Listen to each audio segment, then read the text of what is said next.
sunnah setia kepadanya. Hadirin sekalian yang berbahagia, saya di sini akan membawakan pidato tentang pentingnya menuntut ilmu.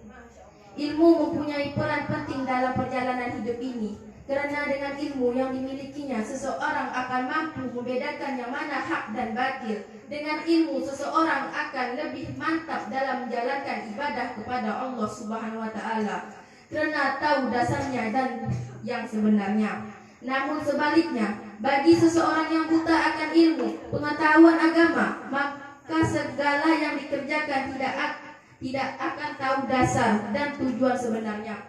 Agar hal semacam itu tidak sampai menimpa pada diri orang Islam, maka kita harus menyadari bahwa setiap orang Islam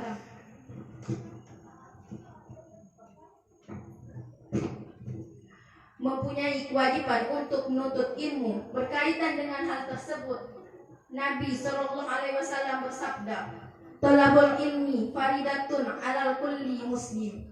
Menuntut ilmu itu wajib atas setiap muslim. Mencari ilmu haruslah mendapatkan prioritas pada setiap pribadi muslim.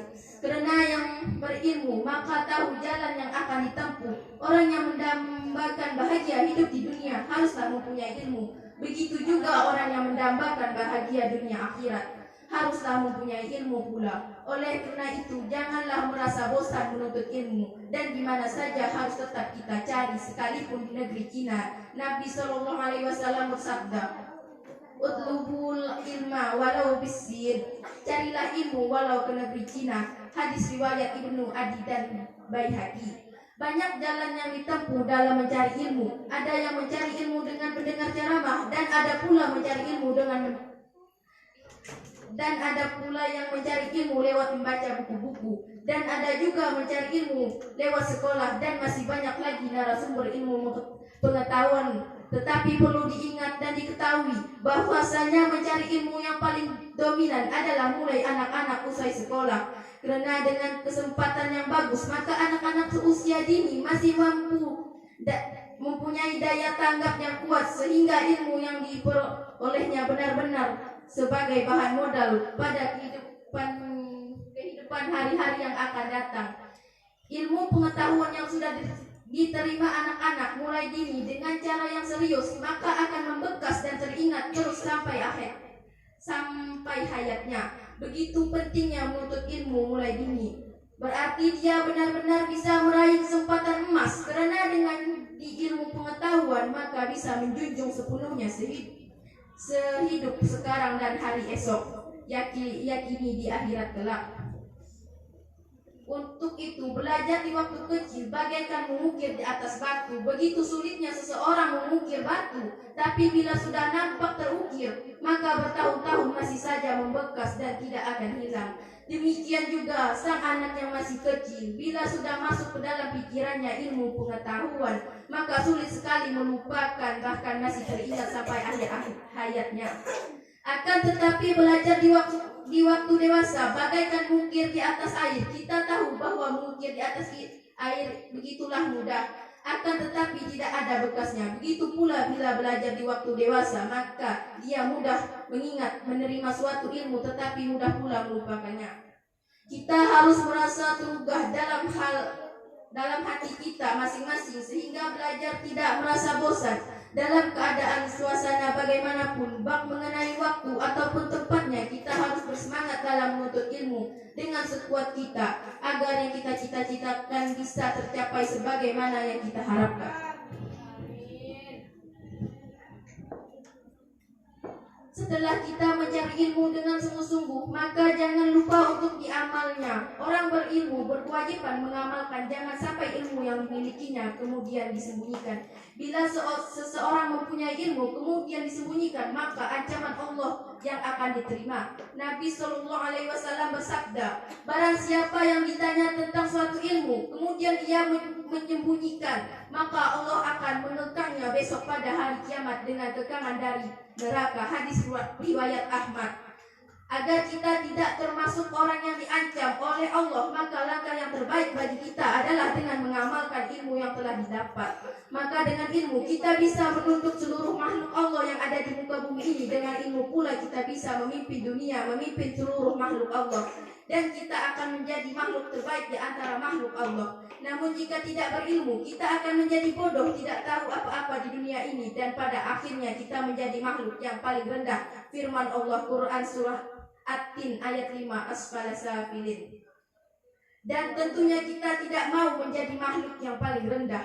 Namun Allah Subhanahu wa taala juga mengabarkan kabar gembira bagi orang-orang yang beriman dalam surah Al-Mujadalah ayat 11.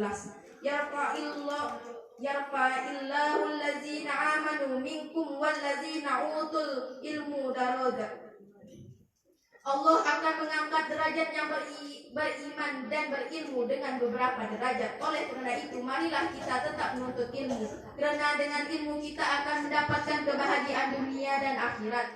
Demikian uraian yang saya sampaikan dengan penuh harapan. Mudah-mudahan kita termasuk hamba yang mampu mempunyai ilmu agama, kemudian mau mengamalkan dalam kehidupan sehari-hari agar bahagia dunia akhirat benar-benar bisa terwujud. Unzur mangkola wa tanzur mangkola. Wabillahi taufiq wal hidayah. Assalamualaikum warahmatullahi wabarakatuh.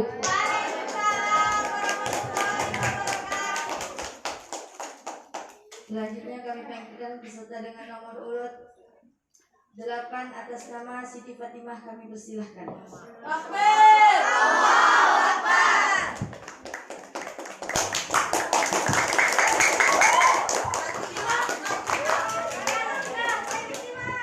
Assalamualaikum warahmatullahi wabarakatuh. Waalaikumsalam warahmatullahi wabarakatuh. Assalatu wassalam asrafil anbiya'i wal mursalin Sayyidina Muhammadin wa ala alihi wa sahbihi ajma'in al-barik.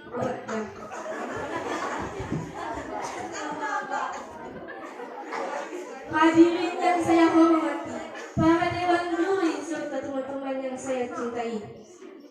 Puji syukur kehadiran Tuhan Yang Maha Esa atas segala taufik dan hidayah yang terus mengalir dalam kehidupan kita. Hadirin yang saya hormati, izinkan saya untuk menyampaikan sebuah pidato tentang penting kebersihan. Allah Subhanahu wa taala sangat mencintai orang-orang yang bersih dan suka membersihkan segala sesuatu yang ada padanya. Jadi marilah kita menjaga kebersihan demi terciptanya keselamatan dan kebaikan untuk diri kita maupun orang lain. Hadirin sekalian pun, jika kita menjaga kebersihan lalu ditiru oleh orang lain, maka kita pun mendapatkan manfaatnya. Jadilah, marilah tanamkan sentini mungkin terhadap diri kita sendiri tentang pentingnya menjaga kebersihan. Seperti kita ketahui masa sekarang, masih banyak orang-orang yang tidak peduli dengan kebersihan lingkungan dan membiarkan menjadi kotor. Maka dari itu kita harus menumbuhkan rasa sadar diri dalam diri kita sendiri untuk selalu menjaga kebersihan. Rasulullah SAW bersabda, "An-nazafu minal iman," yang artinya kebersihan itu dari iman. Hadirin yang berbahagia, demikian pidato singkat yang bisa saya sampaikan. Mudah-mudahan apa yang sudah saya sampaikan bermanfaat, dapat dilaksanakan. Assalamualaikum warahmatullahi wabarakatuh. Waalaikumsalam warahmatullahi wabarakatuh. Selanjutnya kami panggilkan peserta dengan nomor urut 9 atas nama Nur Aini, kami persilahkan. Takbir! Allahu Akbar!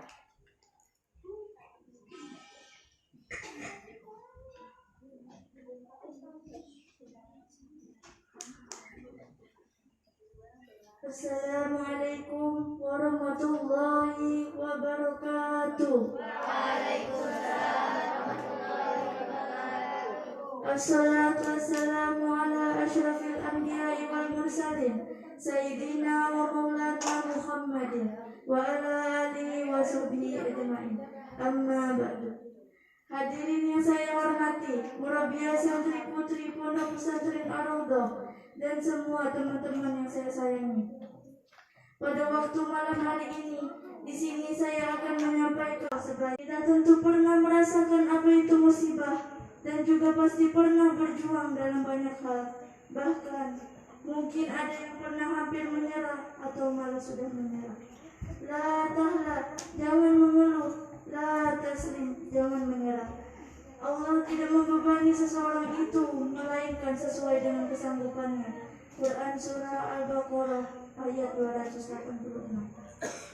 Allah tidak akan memberi musibah kepada kita, melainkan kita sanggup untuk mengatasi dan melewati musibah yang datang pada diri kita.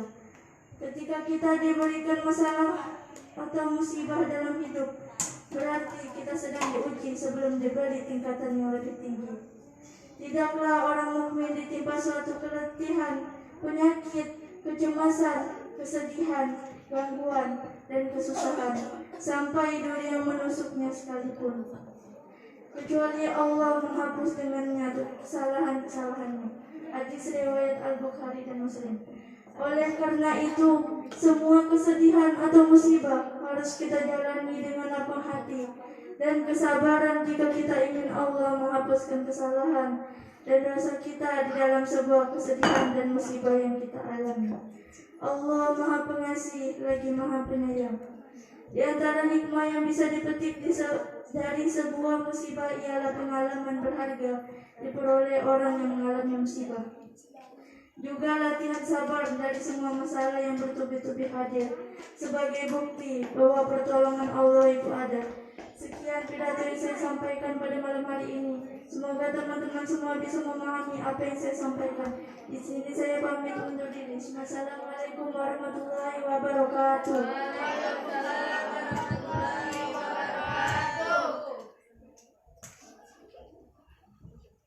Selanjutnya kami panggilkan peserta dengan nomor urut 10 atas nama Agustina Tri Kusundayani kami persilakan.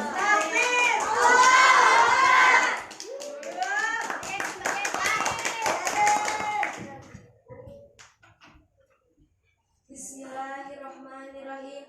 Assalamualaikum warahmatullahi wabarakatuh.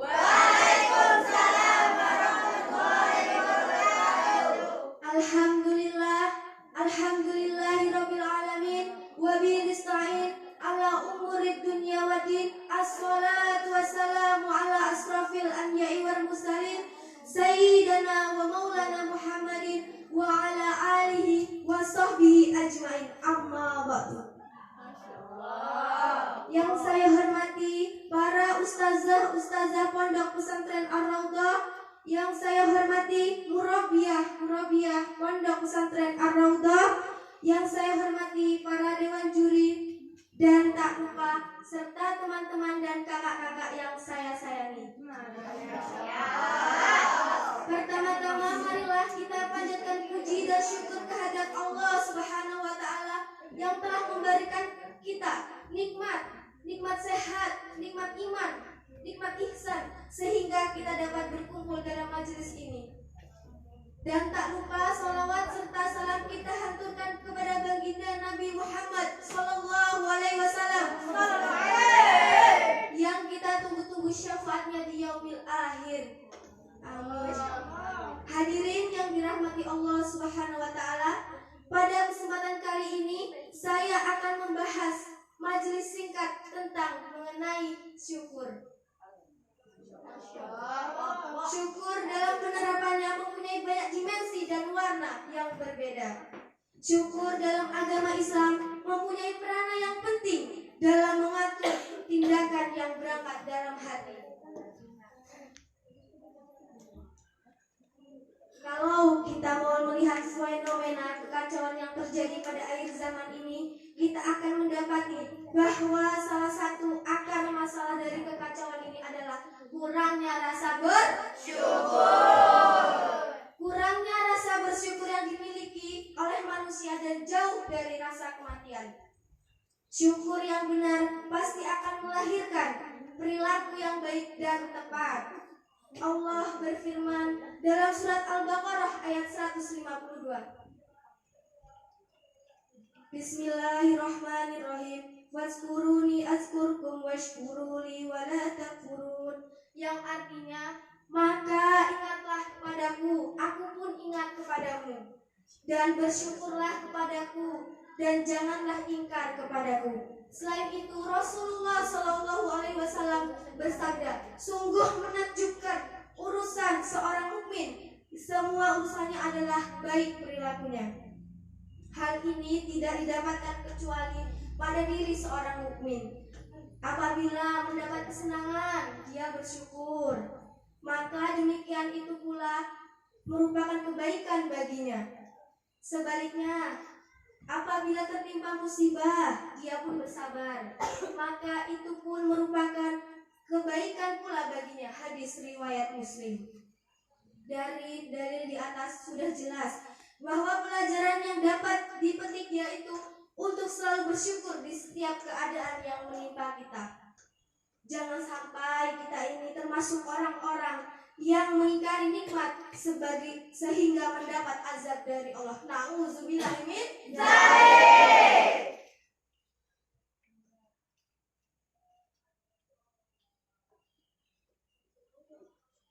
Demikian pidato yang dapat saya sampaikan. Bila ada kekurangan dalam perkataan, mohon dimaafkan. Dan apabila ada kelebihan, maka semata-mata itu datangnya dari Allah Subhanahu wa Ta'ala. Burung pelikan, burung cendrawasih. Cukup sekian dan terima kasih. Saya akhiri, wabillahi taufik wal hidayah. Wassalamualaikum warahmatullahi wabarakatuh. Takbir! Takbir! Merdeka! Merdeka!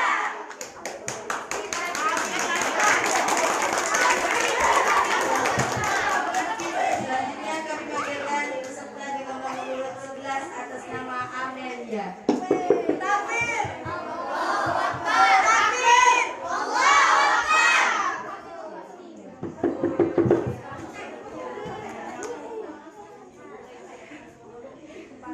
Assalamualaikum warahmatullahi wabarakatuh. Kepada ustazah-ustazah dan murabiah santri putri yang terhormat dan kakak-kakak kelas yang saya sayangi, dengan penuh rasa hormat saya di sini, di mana pada malam hari ini saya akan membawakan sebuah pidato yang berjudul Sedekah Memberi Berkah. Kata sedekah sebenarnya sudah tidak asing lagi di telinga kita. Akan tetapi masih banyak orang yang enggan melakukan amal yang amat baik ini. Sedekah itu banyak manfaatnya. Maka dari itu kita sebagai umat Islam disunahkan untuk melakukan sedekah. Karena dengan sedekah ini akan mendatangkan kebahagiaan dalam hati kita di dunia maupun di akhirat kelak. Contohnya, manfaat dan berkah dari bersedekah diantaranya adalah sedekah menjadi penyebab bertambahnya rezeki. Berdasarkan itu, tidaklah membuat kita miskin. Miskin karena rezeki itu sudah diatur oleh Allah yang Maha Kuasa. Akan tetapi sedekah itu dapat menyebabkan bertambahnya rezeki, bukan menguranginya. Ada pepatah tentang sedekah, yaitu jangan menunggu kaya baru bersedekah, tetapi sedekahlah agar kamu kaya. Cukup sekian dari saya. Apabila ada kesalahan dan kata-kata yang kurang, mohon dimaafkan. Saya akhiri. Wassalamualaikum warahmatullahi wabarakatuh. Waalaikumsalam warahmatullahi wabarakatuh. Selanjutnya kami panggilkan peserta yang terakhir atas nama Maya Lestari. Kami persilakan. Takbir! Allahu Akbar!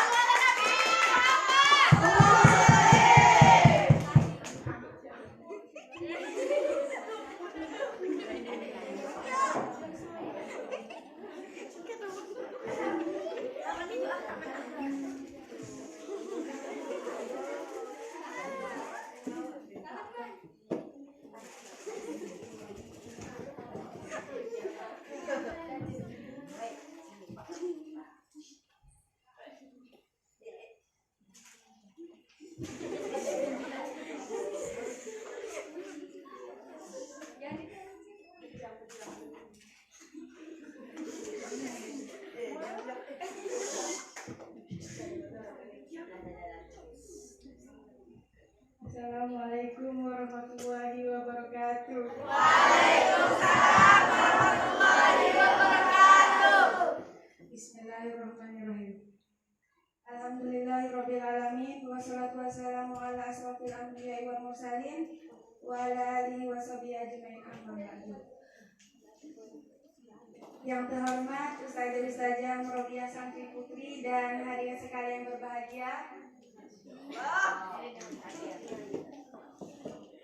Untuk memulai pidato pada malam hari ini, marilah kita panjatkan puji syukur kehadirat Allah Subhanahu wa taala yang telah melimpahkan rahmat dan karunia-Nya kepada kita sehingga kita dapat melangkahkan kaki dan mengayunkan tangan untuk hadir di tempat ini yang insyaallah dirahmati Allah Subhanahu wa taala. Amin. Salawat serta salam senantiasa kita sanjungkan kepada junjungan kita Rasulullah SAW, para sahabat dan pengikutnya pada akhir zaman. Santri-santri rahimakumullah. Masyaallah. Kita sebagai seorang santri yang tinggal di pondok pesantren pasti pernah merasakan kejenuhan, merasakan penuh peraturan, tidak bebas, kurang pergaulan dan lain sebagainya. Tapi justru itulah yang menjadi perbedaan pondok pesantren dengan sekolah umum lainnya.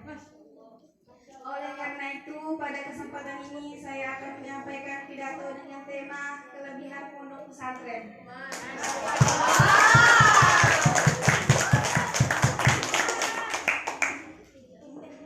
Karena saya yakin tidak semua santri mengetahui dan memahami kelebihan-kelebihan pondok pesantren. Seandainya mengetahui dan memahami, maka semua santri akan betah dan merasa nyaman. Jadi kita di pondok harus belajar bersungguh-sungguh untuk mencapai cita-cita yang diinginkan masing-masing. Lantas apa sajakah kelebihan pondok pesantren dibandingkan dengan sekolah umum lainnya? Santri-santri rahimakumullah. Pada kelebihan pondok pesantren diantaranya ada 3 bagian.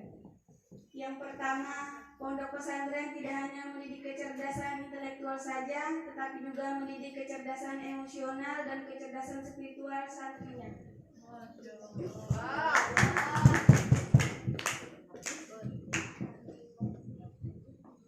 Sehingga ketika santri sudah lulus dari pondok, maka santri tidak hanya cerdas dalam pemikirannya atau inteligensinya saja, tetapi juga cerdas dalam bersosialisasi di tengah-tengah masyarakat. Hal ini yang menyebabkan para santri lebih mudah diterima dan bermanfaat di tengah-tengah masyarakat. Yang kedua, yang didapat di pondok pesantren akan jauh lebih berkah, karena santri memiliki sifat takdiman wa ikroman kepada guru, memuliakan ilmu, akhlakul karimah, serta memiliki sifat waro. Di antara sifat waro adalah sedikit makan, sedikit tidur, dan sedikit bicara. Tapi kita butuh ada tolong. Dan yang ketiga, terakhir, di pondok pesantren santri akan mampu mengadukan antara ilmu umum dan ilmu agama yang didapat melalui pendidikan pesantren dalam kehidupan sehari-hari. Ilmu inilah yang akan memudahkan para santri untuk memahami makna hidup yang sesungguhnya. Jadi seorang santri hidupnya mandiri, terpisah dari orang tua, fasilitas apa adanya, namun inilah yang akan membentuk santri sebagai muslim yang bertanggung jawab dan terbiasa memotivasi dirinya sendiri untuk menjadi lebih baik. Rekan-rekan santri yang dirahmati dan diridhoi oleh Allah. Akhirnya sebagai kesimpulan,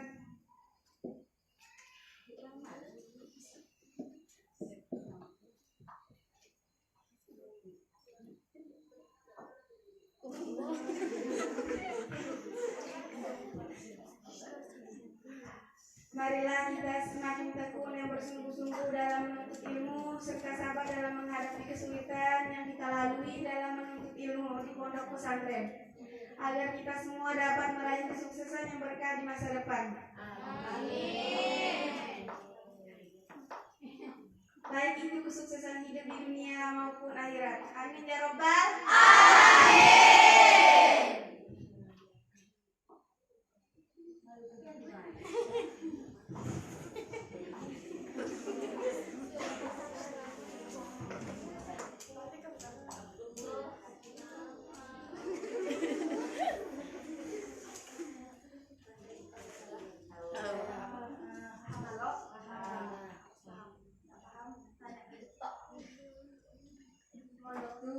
dijunjung.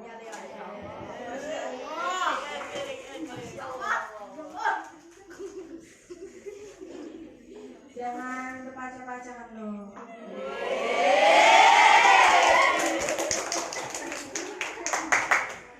Yang bersukatan dahar loh bersukatan ini.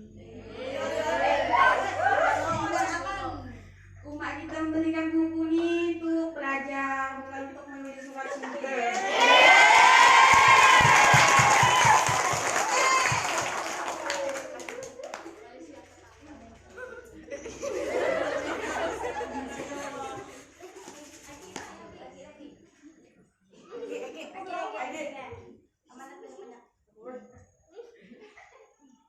Kita di sini nih pasti berarti.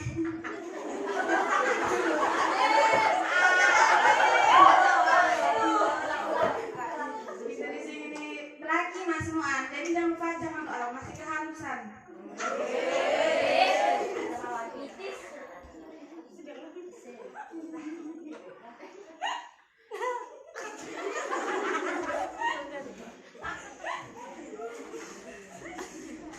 Setelah ini banyak mah yang berpacaran sekarang ini belum tentu aja juga jodoh loh. Nah, jadi tak satu aja ramai mah berarti mah.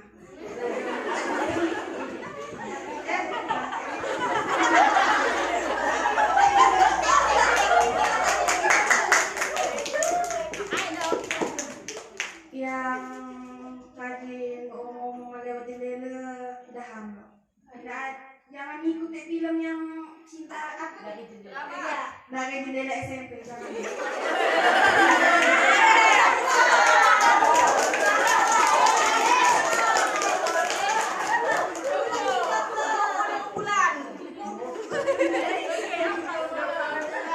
Jadi belajar dijunjung.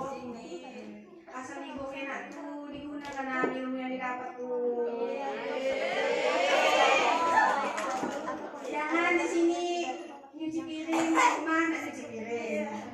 Di sini betapa seorang di rumah mak napas kan.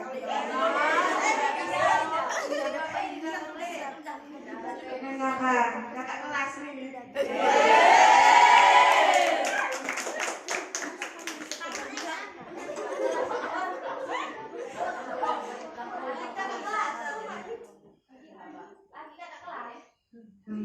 Kayak yang bosan.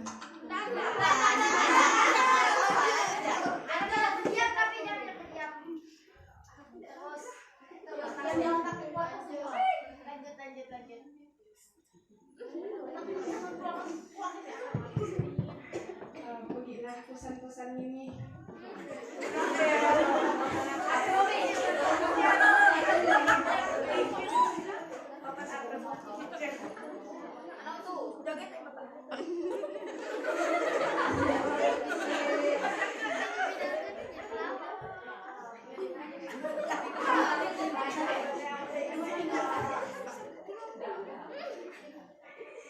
Alhamdulillah.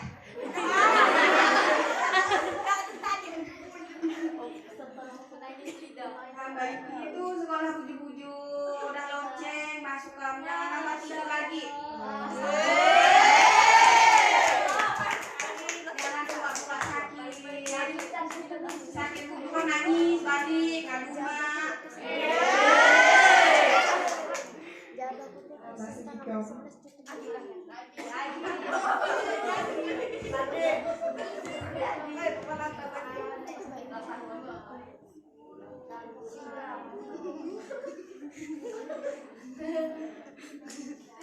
Pesan itu mah jangan berpacaran loh.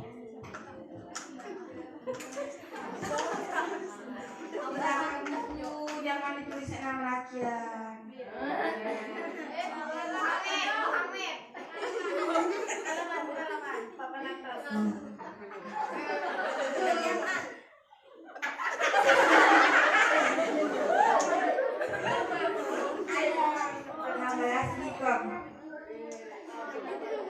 Kurang lebihnya mohon maaf.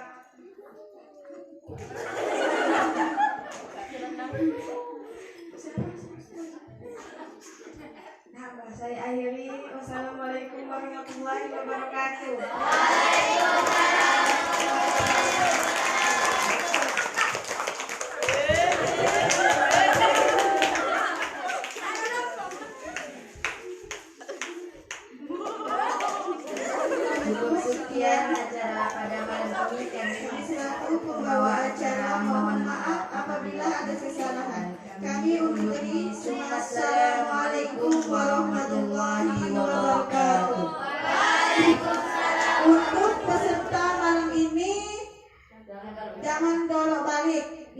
peserta Badikam. Besok pakai baju putih lah. Sudung ibu.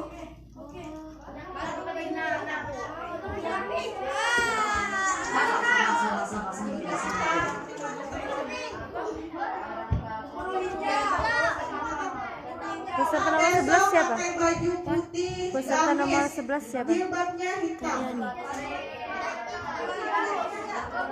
Kalau ada baju atasan nggak pakai mata kedua agak panjang lah sedikit. Yang kayak tunik tuh Mbak. Yang nyanyi pakai baju putih abu-abu. Semuanya putih lah. Pakai sepatu lah, pakai sepatu semuanya. Serupa. Yang bertugas Santrinya harus pakai kaos. Kalau sepatu kalau bapak, kalau sepatu kalau bapak dua, kalau sepatu kalau bapak tapi harus pakai kaos.